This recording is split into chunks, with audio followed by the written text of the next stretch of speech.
Kui viimasel ajal võib hakata tunduma, et liialt palju on erinevaid imelikke maasturi sarnaseid olevusi, mida tegelikult ju vaja poleks, siis seda Tuaregi kohta küll kindlasti mõelda ei saa, sellepärast et tema on tuntud kui üks eestlaste lemmikumaid rahvaautosi. Küll mõnda aega tagasi, nüüd vaatame, kas Tuareg suudab eestlaste südamed võluda jälle.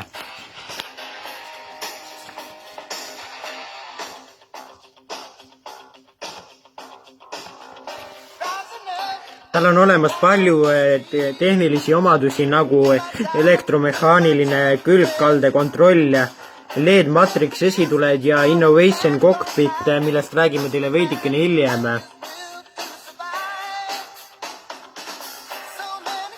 Pagasiruum on tal elektriliselt avatav ja lisavarustusse kuulub pagasiruumis siis rullikud ja samuti leiab lisavarustusest ka siis katusereelingud tekkivad siin saate alguses, saame aru, et hästi palju asju on sellise kalli auto puhul taaskord lisavarustusse pandud.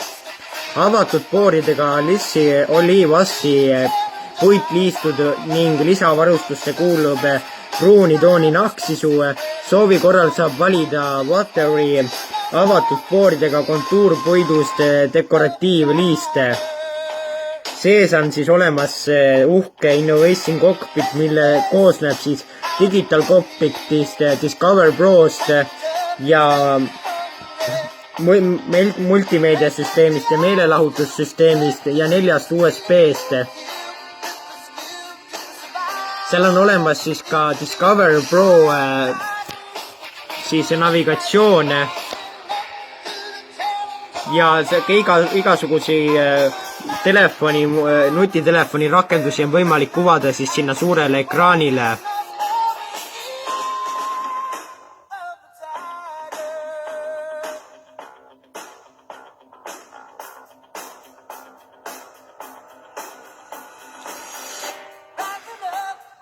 Ja on ka võimalik siis käsitsi juhtida asju ja igasuguseid seadmeid valida ja navigatsioonisüsteemil on siis 38 cm diagonaaliga puuteekraan.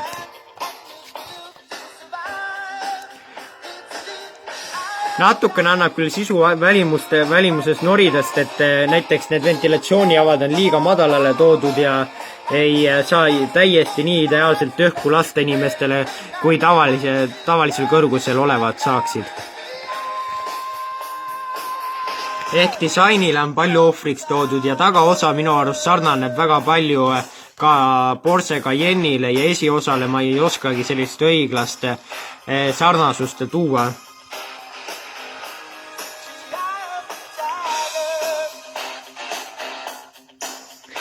Kui sul oled hästi palju näinud seda, et parklates lähevad igasugused uksed teiste uste vastu ja hästi nagu tulikas on kogu aeg neid uksi kinni lüües, lisavarustusse kuulub Tuaregi puhul elektrooniline lingisüsteem, ehk siis kui uksed jäävad irvakile, suudab ta need automaatselt ka sulguda.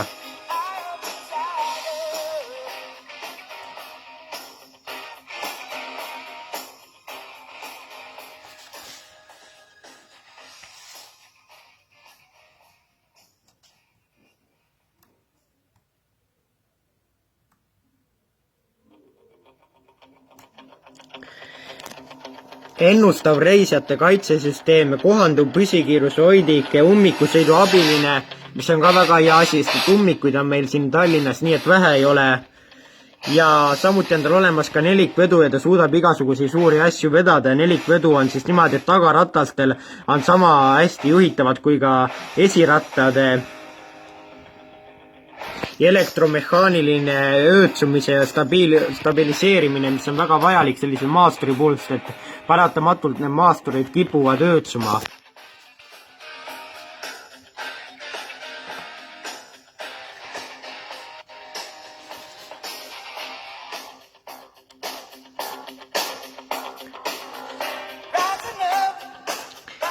Hinnad algavad tal 58 571 eurost, mis on peaaegu 10 000 eurot kallim kui eelmisel Tuaregil.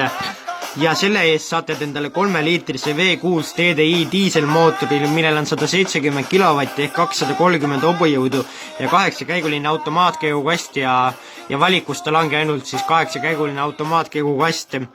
ja bensiinimootoreid praegu valikus ei ole ja mul puudub ka info selle kohta, kas nad võiksid millalgi lähiajal lisanduda.